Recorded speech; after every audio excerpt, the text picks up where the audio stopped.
Assalamualaikum warahmatullahi wabarakatuh. Perkenalkan, kami dari kelompok 5 yang beranggotakan 1. Saya Sumarti, kedua Ikhlima Nuraida Sensa, ketiga Ayulfiana, keempat Putri Amada Anggraini. Kali ini kami akan presentasikan tentang flora dan fauna. Baik, pertama-tama kita menuju pembahasan. Pembahasan ke-1 yaitu tentang pengertian flora dan fauna yang akan disampaikan oleh saya sendiri. Yang kedua, manfaat flora dan fauna bagi kehidupan manusia yang akan disampaikan oleh Ikhlima Nuraida Sensa. Yang ketiga, persebaran flora dan fauna yang akan disampaikan oleh Ayudviana. Yang keempat, kerusakan flora dan fauna dan pelestarian flora dan fauna akan disampaikan oleh Putri Amada Anggraini.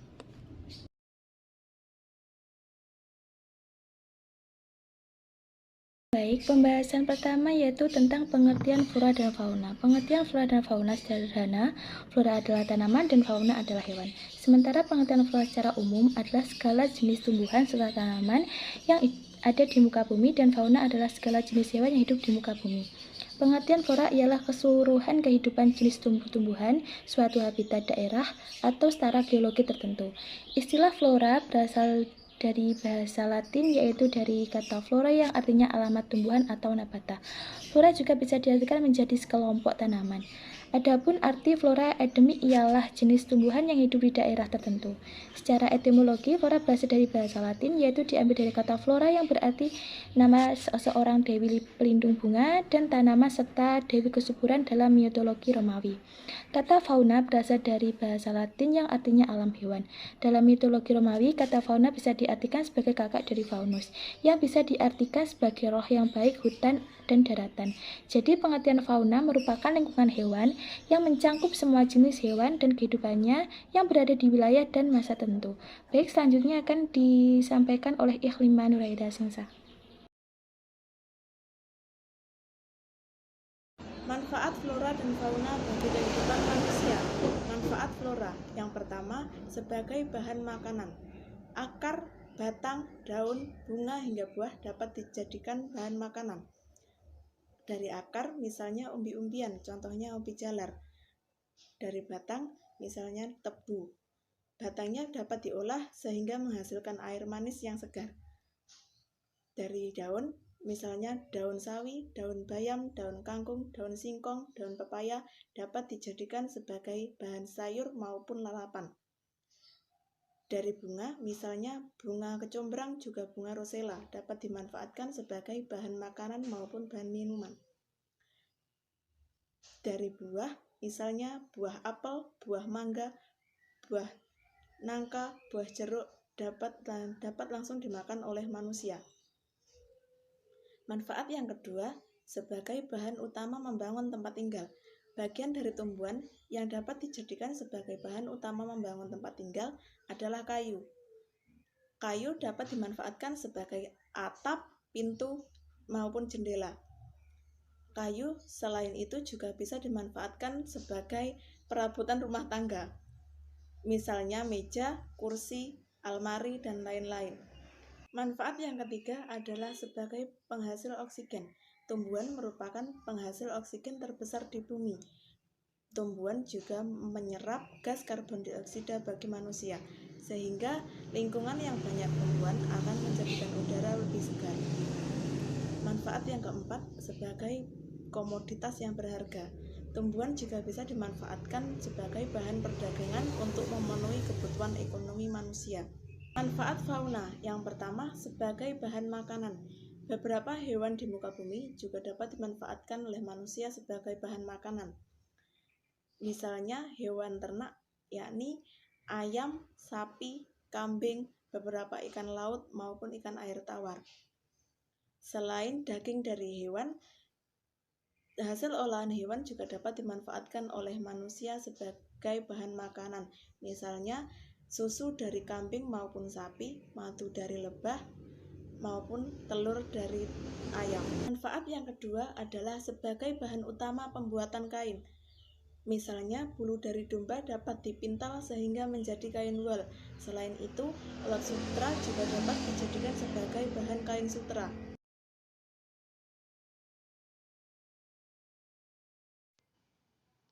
Saya akan melanjutkan presentasi tentang persebaran flora dan fauna. Di Indonesia, persebaran flora dan fauna dipengaruhi pada letak geografis. Letak geografis ialah posisi keberadaan sebuah wilayah berdasarkan letak dan bentuknya muka bumi. Berdasarkan wilayah dan karakteristik flora dan fauna dibagi menjadi 3 bagian, yaitu yang pertama Indonesia bagian timur, yang kedua Indonesia bagian tengah, yang ketiga Indonesia bagian barat. Adapun fauna di bagian timur atau fauna tipe Australis, jenis hewannya adalah burung kakak tua, cendrawasih, kanguru, burung kasuari, walabi, dan masih banyak lainnya. Adapun fauna di bagian barat atau tipe Asiatis, jenis hewannya meliputi gajah, harimau, badak, bercula 1, beruang, orangutan, jalak bali, merak, bekantan, tapir, rusa, biawak, lumba-lumba, dan masih banyak lainnya. Adapun fauna di bagian tengah atau fauna tipe peralihan, jenis hewannya meliputi burung maleo, anoa, kuskus, babirusa, komodo, dan masih banyak lainnya. Flora di bagian timur, tengah, dan barat meliputi hutan hujan tropis, sabana, stepa, dan hutan bakau atau mangrove. Selanjutnya, persebaran flora di dunia meliputi yang pertama, padang rumput.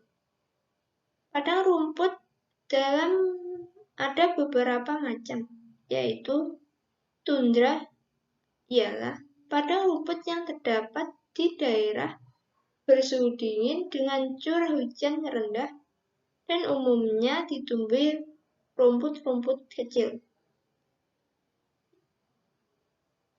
Yang kedua, prairie ialah padang rumput yang terdapat di daerah dengan curah hujan seimbang dengan musim panas. Yang ketiga, stepa. Stepa ialah padang rumput yang terdapat di daerah dengan curah hujan tinggi.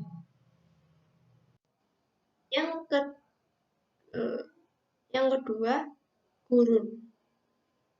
Tumbuhan yang bisa hidup di gurun seperti kaktus,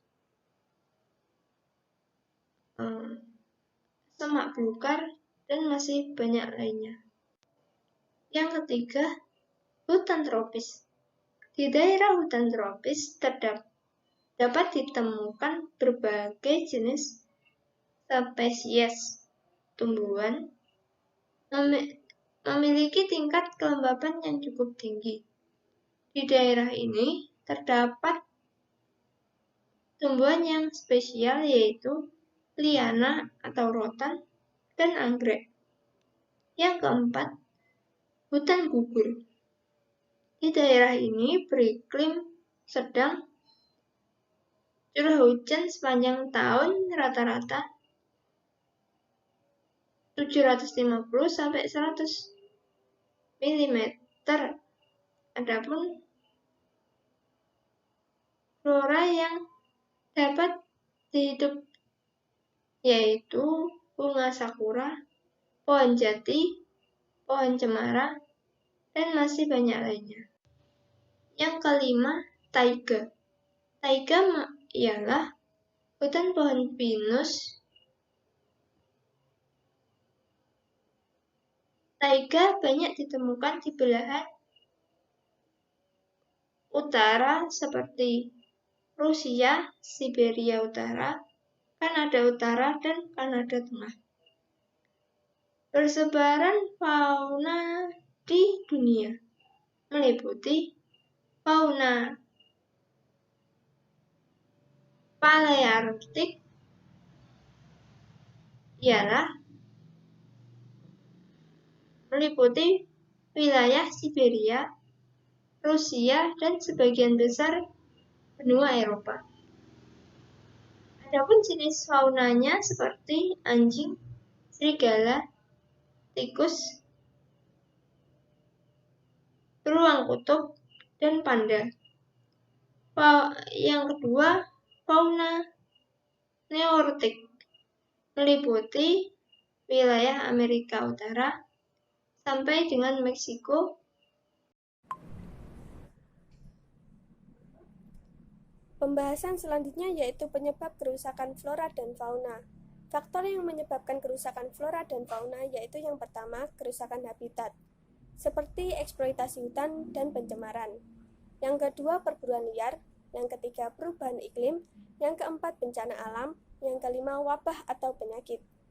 Jika kerusakan flora dan fauna terus berkelanjutan, akibatnya juga berdampak pada manusia itu sendiri, seperti banyaknya banjir dan tanah longsor dikarenakan gundulnya hutan yang hijau, ekosistem terganggu, bahkan udara panas disebabkan kurangnya penghijauan di area kota-kota. Maka dari itu salah satu cara pelestarian flora dan fauna yang pertama yaitu membangun tempat perlindungan seperti Suaka Margasatwa, Cagar Alam, dan Taman Nasional untuk menjaga flora dan fauna yang langka agar tetap lestari dan dapat dilihat oleh generasi selanjutnya. Yang kedua, menerapkan program pembangunan. Yang ketiga, membangun tempat rehabilitasi. Yang keempat, melakukan budidaya. Yang kelima, melakukan penyuluhan dan pendidikan. Yang keenam, memberantas perdagangan satwa langka yang dilindungi, dan sebagainya. Sekian presentasi dari kami. Bila ada tutur kata yang kurang berkenan, kami mohon maaf. Semoga presentasi kami hari ini dapat menambah wawasan Anda. Sekian dan terima kasih. Wassalamualaikum warahmatullahi wabarakatuh.